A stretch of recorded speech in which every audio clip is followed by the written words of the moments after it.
시드가 적은 상태에서 재테크를 쪼개서 하면 효율이 떨어질까요? 왜 크면 하고 작으면 못합니까? 너 시드 모아야 돼? 1억 모아야 돼? 10억 모을 때까지는 주식 그때까지 하지 마? 부자들이 가난한 사람들의 사다리를 치우는 거야. 자기는 계속 하면서.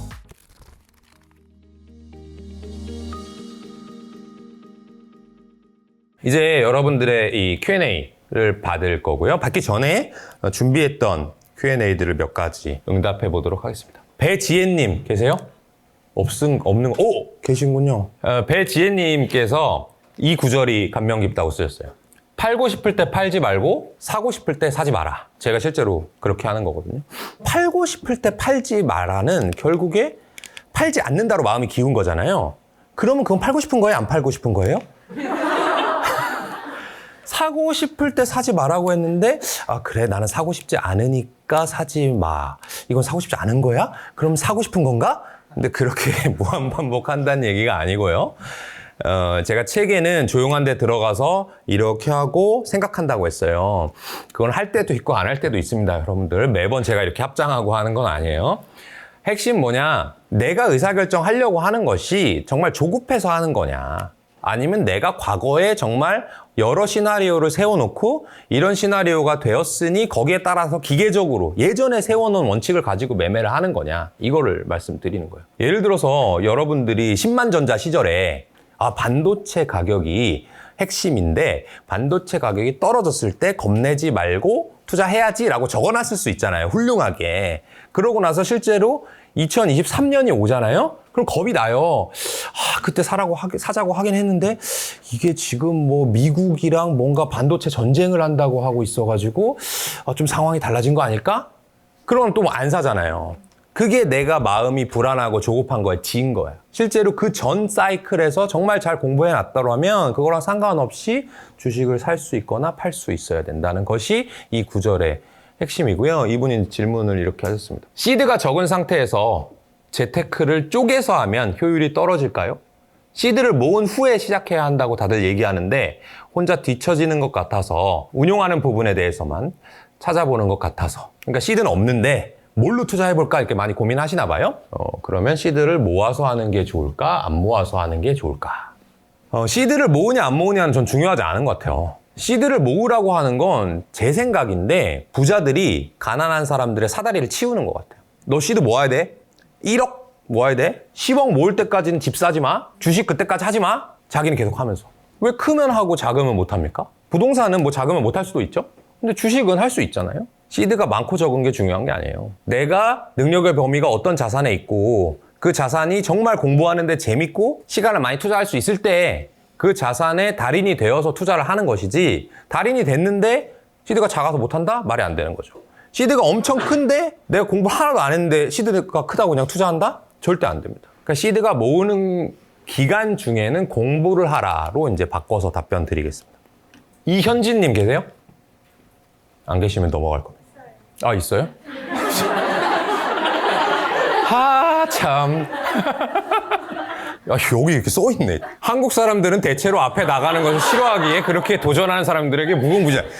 에라이? 감명 깊었다면서요. 네, 좋습니다. 이렇게 질문을 하셨어요. 대표님, 공부에도 한계가 있고 이제는 누구나 재무제표를 읽는 그런 이제 똑똑한 투자자들이 많아지는 시대가 왔다라고 하셨는데 저는 주식을 하고 남편은 부동산을 공부해서 잘 된 다음에 아가도 가지고 싶고 꿈이 많은데 책을 읽을수록 내가 정말 주식을 잘 할 수 있을까? 어떻게 공부해야 되지? 에 대한 혼란이 와서 전반적인 얘기를 듣고 싶어요 라고 하셨습니다. 재무제표 읽는 거 재밌으세요? 재무제표를 무작정 읽어요? 아니면 내가 뭔가 이 회사에 대해서 궁금한 게 있을 때 읽어요? 뭔가 알아보고 싶은데 궁금해서 읽는데 재미는 잘 없어요 아직까지? 그럼 안 하시면 돼요. 저는 너무너무 재밌거든요. 약간 탐정놀이 하는 것 같아요. 마니커에 주가가 오르려면 유가 가격이 올라야 되는데 유가 가격이 오르려면 어떻게 해야 되지? 그 오른다는 거는 재무제표에 어떻게 반영되지? 그러니까 너무너무 궁금해. 그러니까 그 작업이 너무너무 재밌어요. 재미가 있어야 돼요. 그건 재테크뿐만 아니에요. 뭐든지. 제가 여러분들 모든 분들 만나서 맨날 하는 얘기가 자기 학교 생활, 직장 생활 재밌어야 되고 가족들이랑 사랑해야 되고 그 시간을 보내십시오. 왜 재테크 하려는데 시간 씁니까? 라고 얘기 많이 하거든요. 좋은 일 하셔야 돼요. 어차피 한 번 살다 가는 인생인데 그 시간을 잘 쓰는 게 중요하지. 지금 돈을 벌기 위해서 내가 좋아하는 거를 뒷전으로 두고 왜? 늙어서 돈 벌면 쓰기가 뭔가 좋은가? 오히려 반대일 것 같거든요. 직접 주식 투자를 안 해도 됩니다. 전혀 안 해도 돼요. 오늘 제가 모 증권사에 가서 여러분들 이름만 말하면 알 법한 상장회사의 오너랑 만났거든요. 그분은 돈이 6천억 정도 있더라고요. 제가 아는 것만. 근데 그분이 직접 주식 안 해요. 저 불러서 주식 너한테 맡기려고 하는데 어떻게 잘할 수 있겠니? 근데 여러분들 6천억이 그 정도면 목표 할 만하지 않습니까? 금전적으로? 그 사람은 그렇게 하는데 왜 여러분들은 직접 합니까? 그 사람은 자기가 하는 일이 훨씬 더 가치 있다고 생각하기 때문에 재테크를 자기가 안 하는 거예요. 여러분들 집안일이 정말 싫은 사람 있잖아요. 진짜 싫어하거든요. 설거지하는 거 이런 건 정말 싫어하는데 싫어하는 일을 외주 주는 거잖아요. 그러니까 배달 음식 시켜 먹는 거잖아요. 재테크도 마찬가지입니다. 꼭 내가 재무제표를 읽어야 부자가 되는 게 아니고요. 뭐랄까 거래 기술? 내가 사기당하지 않는 법? 왜 이 사람이 나한테 이렇게 잘해주려고 할까? 라고 하는 걸 의심하는 그런 습관? 그 정도만 가지면 부자가 되는 거는 사실 간접 투자를 해도 전혀 상관이 없다고 봅니다. 이유진님? 그렇죠. 부자들은 분산 투자를 하지 않는다. 저는 제 개인 주식이 의미 있는 주식은 한 3개 정도 있고요. 총 주식은 한 5개 있는데, 그거는 이제 나머지 주식은 내가 회사에서 사자고 그랬는데, 정호성이가 못 사게 해가지고, 두고 봐라 해가지고 이렇게 조금씩 싸보는 그런 걸 빼면 3개밖에 없고요. 저희 회사가 1200억 정도 운영하는데 20개 언더의 주식에 투자하고 있어요. 국내 10개, 해외 10개 정도. 그러니까 여러분들이 1200억 되기 전까지는요, 10개, 20개만 투자하셔도 전혀 상관없고요. 저는 그 정도 부자가 아닌데 그 와이스트릿에 출연하는 그런 부자분들은 어떻게 부자가 됐습니까? 라고 하면 한 2종목이에요. 거의 인생의 2종목. 그 2종목을 적절한 레버리지와 적절한 불타기를 통해서 집중 투자를 했을 때 부자가 되는 것이지, 그 사람들이 부자가 된 다음엔 10종목, 100종목을 할 수 있는데 부자를 만들어주는 것, 여러분들이 부자가 되고 싶은 거니까 저는 집중 투자를 해도 상관없고, 집중 투자를 하려면 분산이고 집중이고 다 마찬가지인데 여러분들이 그 능력의 범위에 있는 업종을 가지고 내 스스로 재무제표를 분석할 수 있을 정도 한 다음에 그것이 좋은 주식일 때 투자하려고 하면 집중할 수밖에 없습니다. 여기 보면 주식을 리밸런싱하는 시기와 방법이 궁금합니다. 좋다는 주식을 하나둘 담다 보니 종목이 수십 개가 되었습니다. 주식도 있고 ETF도 있고 채권도 있고 어떻게 종목들을 줄이고 바꿔나가야 할지 궁금합니다. 다 팔아야 돼요. 전부 다. 플러스고 마이너스고 돈 다 필요. 다 팔아. 오늘 다 팔아. 오늘 다 팔고 공부를 다시 시작하세요. 처음부터. 시작해서 정말 내가 아까 얘기했던, 김현준이 아까 얘기했던 수준의 공부에 이르는 주식만 다시 사시면 됩니다. 거기서부터 오케이, 나는 10종목만 할 거야. 5종목만 할 거야. 거기서부터 다시 시작해야 되는 것이지, 다른 사람이 좋다는 주식, 좋다는 자산을 내가 검토할 수가 없기 때문에 여러 개가 늘어나게 되는 거고, 주식이 여러 개라고 해서 부자가 되는 것은 전혀 아닙니다. 내일 당장 파세요. 대신에 그 다음에 올랐다고 저 욕하면 안 돼요. 그게 당장은 기분이 안 좋을 수 있어도 나중에 큰 밑거름이 될 겁니다. 송예린님? 네. 어떤 기업이 성장하고 잘 버는 회사인지 어떻게 공부해 나가야 할까요? 애초에 맨 처음으로 넘어가서요, 좋은 기업을 알아야 좋은 주식은 그 다음이라고 했잖아요. 그러면 좋은 기업을 찾은 다음에 이게 싼지 비싼지를 알아야 되니까 그건 그 다음이니까, 그럼 좋은 기업을 찾아야 될 거 아니에요? 좋은 기업은 어떤 기업일 것 같으세요? 저평가? 여기는? 잘 성장. 성장이 뭔데요? 키 크는 거? 매출이 증가하는 거. 많이 팔고 남는 건 하나도 없는데, 그렇죠, 이익이 증가하는 거. 그러니까 내 주머니에 들어오는 거. 그 내 주머니에 들어온다고 하는 걸 이제 어려운 말로 뭐 순이익이네, 잉여 현금 흐름이네, 그 자본 총계가 늘어나면 뭐 ROE네, 이런 얘기 하는데 그거 다 어려운 얘기고 그거 몰라도 되고, 그 회사의 이익이 늘어날 거냐 아니냐. 이익이 늘어나려면 매출이 늘거나 비용이 줄거나, 내 가게 하는 거랑 똑같아요. 내 연봉이 오르거나 내가 생활비를 줄이거나 해야 남는 돈이 늘어날 거 아닙니까? 남는 돈이 이익인 거예요. 이거를 굳이 어려운 말로 바꿀 필요가 없기 때문에 제가 재무제표를 공부할 필요가 없다고 하는 거예요. 어떤 기업을 봤는데 그 기업이 만드는 제품과 서비스가 괜찮아서 앞으로 좀 더 많이 팔릴 것 같아. 그럼 매출이 늘겠죠? 또는 많이 똑같이 팔고 있는데 사람을 줄였네? 광고를 이제 좀 덜 한다네? 그럼 비용이 줄겠죠? 그런 것들을 생각하는 거에서 시작하는 겁니다. 저 오늘 오셨을 때 집에서 여기까지 오는 동안 뭐 택시 타고 버스 타고 KTX도 타고 햄버거도 하나 사 먹고 여기 들어와서 북바이브 구경도 하고 아메리카노도 하나 시켜 먹고 돌아갈 때 저녁도 제대로 못 먹었으니까 교촌치킨 하나 사 먹고 하는 거에서 그 회사가 잘 되는지 안 되는지를 보는 연습. 근데 그게 재밌으면 그렇게 시작하시면 됩니다. 안재영님, 자 질문입니다. 과거에는 매크로, 거시경제에 대한 고민을 하다가 돈을 많이 잃었습니다. 그런데 지금은 기업의 본질 가치가 중요함을 깨닫고 공부 중입니다. 경제적 해자가 있는지 없는지 판단이 어려운데 조금 더 구체적으로 말씀해 주실 수 있나요? 그건 팻도시의 책을 읽어야죠. 읽으셨을 것 같은데? 안 읽으셨어요? 그러니까 경제적 해자에서 분해전원 있잖아요. 부가 이제 브랜드인데 실제로는 브랜드가 아니고 무형 자산이거든요. 근데 이제 그 당시에 브레이브걸스가 유행해가지고 부라고 이제 하신 건데 어쨌든 무형 자산의 종류가 두 가지예요. 브랜드하고 규제. 그러니까 정부에서 뭔가 허락해 준 거. 강원랜드 너네는 내국인 카지노 혼자 해. 이런 게 이제 규제. 한국전력, 전력의 판매는 너네 혼자 해. 한 게 이게 규제거든요. 그런 것들은 바뀔 수 있어요. 그러니까 제가 안 좋아해요. 정부가 권한을 준 경제적 해자는 언제든 바뀔 수 있다. 근데 그 외에는요, 잘 안 바뀌어요. 잘 안 바뀔 뿐만 아니라 애초에 비즈니스 모델이 타고나듯이 그 비즈니스 모델상 경제적 해자가 있을 수 있는지 없는지는 이미 결정되는 거예요. 근데 그렇다고 해서 그 비즈니스 모델이 모두 다 경제적 해자를 가지는 거 아니에요. 예를 들면 지금 여러분들 조금 있다가 만약에 저랑 사진을 찍고 싶으시면 100장 1000장 찍으셔도 되는데 꼭 샵 김현준, 샵 더퍼블릭 자산운용, 샵 Y스트릿, 샵 월부 뭐 이렇게 해주셔야지 제가 여러분들이 올려주셨는지 아닌지 볼 수가 있어요. 그 인스타그램 많이 이용하시잖아요. 인스타그램은 네트워크 효과라고 하는 이용자가 늘면 늘수록 인스타그램의 가치가 올라가는 경제적 해자를 가지고 있어요. 근데 제가 갑자기 여기서 나도 사진 올리는 소셜미디어 하나 만들어 볼까? 한다고 해서 경제적 해자가 있냐? 없지. 한번 생기면 없어지지 않아요. 잘 없어지지 않아.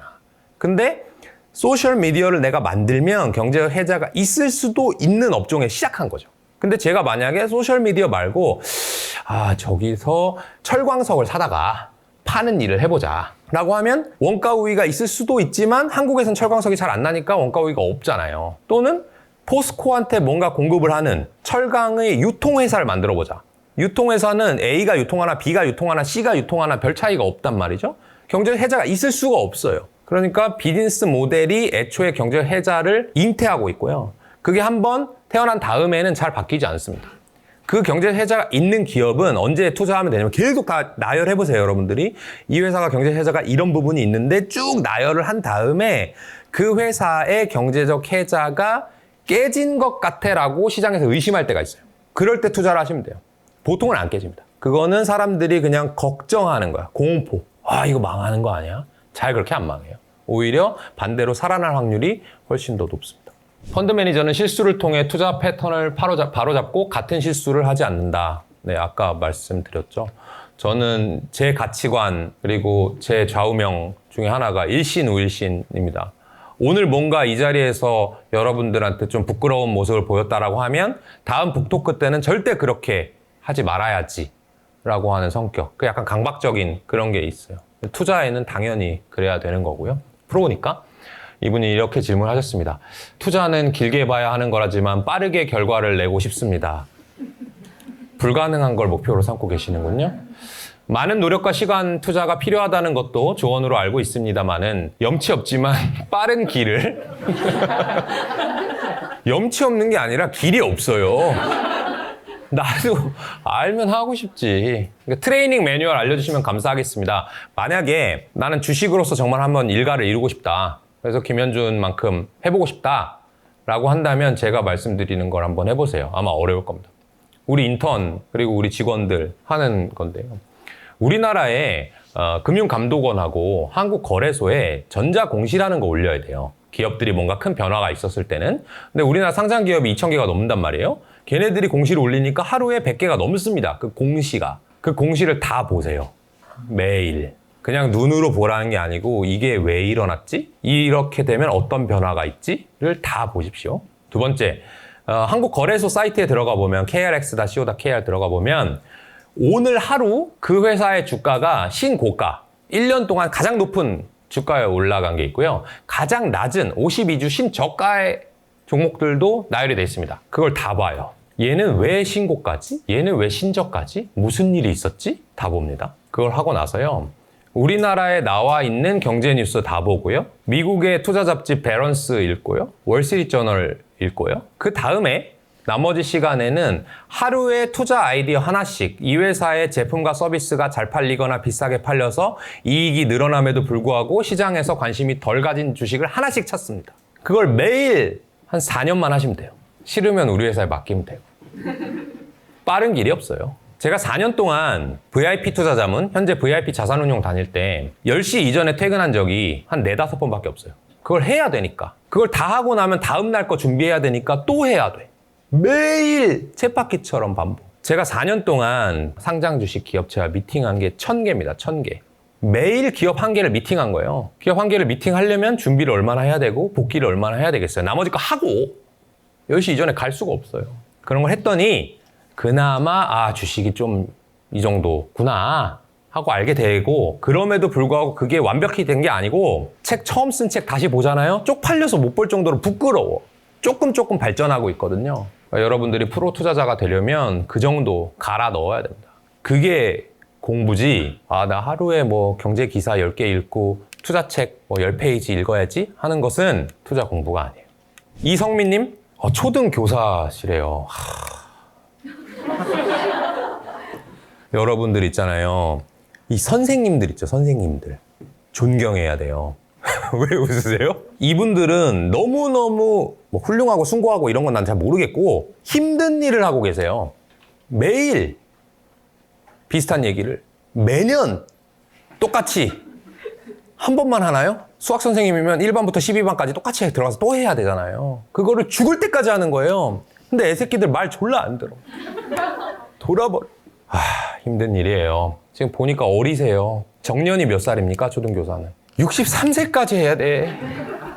월급은 거의 오르지 않고 연금 개혁도 계속되는 상황에 미래가 보이지 않는 직업인 것 같습니다. 투자의 필요성을 느끼게 되었고 여러 책을 읽고 강의를 들으며 이런 걸 학교에서는 왜 가르쳐주지 않을까요? 내가 교직에 있는 동안에라도 아이들에게 조금이라도 쉽게 경제에 관해 많이 알려줘야겠다는 생각이 듭니다. 오, 박수! 훌륭한 분이다. 훌륭한 분이에요. 초등학교 아이들에게 할 수 있는 경제 공부 방법, 투자 공부 방법, 주식에서 적정 주가를 이거는 본인 거 아니에요? 적정 주가를 판단할 수 있는 구체적인 방법은 어떤 것이 있는지 궁금합니다. 초등학교 아이들에게 할 수 있는 경제 투자 방법은 저는 그걸 할 거예요. 저는 근데 아시는 분은 아시겠지만 제가 월화수목금 더 퍼블릭 자산운용에 출근하지 않아도 될 때가 되면 저는 경제 가르치는 사람이 되고 싶어요. 그게 너무너무 필요한 일이에요. 꼭 해야 돼요. 돈을 가르쳐야 됩니다. 돈. 경제, 무슨 뭐 수요와 공급, 뭐 이런 거 다 필요 없고요. 돈을 어떻게 벌어야 되고, 얼마 벌어야 되고, 어떻게 써야 되고, 어떻게 하면 사기 안 당하고 하는 것을 터놓고 가르쳐야 돼요. 그 신문에서 제가 본 적이 있는데 어떤 선생님께서 반만의 화폐를 만들어가지고 거기서 거래하게 하고 그거를 뭐 상장도 시키고 무슨 월급도 주고 그렇게 하신다고 했잖아요. 그거예요. 그 방법이 정확히 저는 어떤 건지 모르기 때문에 얘기할 수는 없지만 그런 식으로 당연히 모든 것이 거래로 이루어지는데 프리런치는 없다라고 하는 것들을 인식하게 하는 것만 해도 그래? 그럼 나 이거 하고 싶은데 나중에 애들 중에 뭐 자동차 좋아하는 애들도 많더라고요. 나 자동차 막 스포츠카 모으고 싶은데 그래? 그럼 돈이 이만큼 필요해. 어떻게 벌 거야? 근데 그만큼 벌어도 이만큼 아껴야 되는데 어떻게 아낄 거야? 나 아끼는 건 싫은데? 그럼 돈을 많이 불려야 되겠네? 어떻게 불릴 거야? 비트코인 할 거야? 당근마켓 할 거야? 그런 것들을 알려줘야 돼요. 저는 그런 방법들이 뭔지 정확히 모르지만 여기 와주신 선생님 분들과 논의해서 그런 걸 만들고 싶은 생각이 있어요. 그게 우리나라를 크게 발전시킬 거라고 봅니다. 이영수님?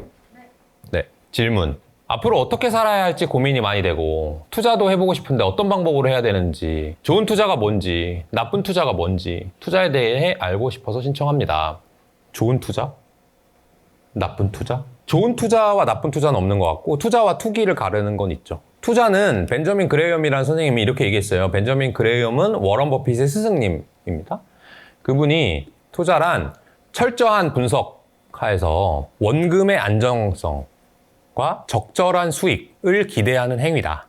그 외에는 모두 투기다. 라고 그랬어요. 또 다른 분은 이렇게 얘기합니다. 내가 어떤 자산을 사고 그것을 다른 사람에게 더 비싸게 팔 생각으로 하는 거래 행위는 모두 투기이다. 또 제가 좋아하는 필립 피셔 선생님께서는 어떻게 투자를 하면 되냐라고 말씀하셨냐면 넓은 시장과 훌륭한 제품, 뛰어난 경영자를 가진 기업에 투자하는 것이 좋은 투자다 라고 했더니 그분의 아들인 케네스 피셔라는 분이 우리 아버지 말 너무 훌륭한데 한 가지만 추가할게요 제가 해가지고 슈퍼스톡스라는 책에다 이렇게 씁니다. 위대한 기업의 정의는 우리 아버지가 한 거와 똑같습니다. 아까 얘기했던 넓은 시장, 뛰어난 제품, 훌륭한 경영자를 가진 기업인데 이 기업을 아무 때나 사는 게 아니고 이런 기업이 일시적인 결함이 있을 때 일시적인 결함 극복할 수 있는데 사람들이 그렇게 생각하지 않을 때 아까 얘기했죠? 경제 해자가 분명히 있는 비즈니스 모델이고 가지고 있었는데 그렇지 않을 거라고 의심할 때 투자하면 돈을 번다라고 했어요. 아주 현학적인 얘기인 것 같지만 여기에 있는 얘기가 대부분이고 그 이상의 얘기를 해드릴 수가 없는 게 안타깝기도 하지만 그게 정답입니다. 마지막이네요. 이문선님? 네. 이분이 주식 투자를 누구나 해야 한다고 생각하시는지요? 전혀 그렇지 않습니다. 아예 안 해도 되고요.